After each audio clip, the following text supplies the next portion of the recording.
Aabot naman sa 50% ng mga baboy na unang binakunahan kontra African swine fever ang nakapag-develop na ng antibodies pangontra sa sakit.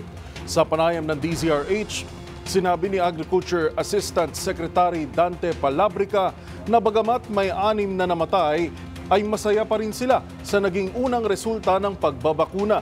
Ang nasabing resulta ay batay sa kinuhang samples mula sa mga binakunahang baboy matapos ang 14 na araw.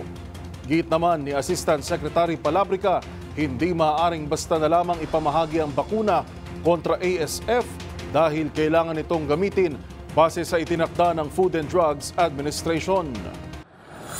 Happy na dahil ito ang experience ko nung ako'y nasa private. Sa loob ng 14 days meron na ipakikita at antayin natin hanggang 30 days para 90% ay mag-positive na siya ng antibodies.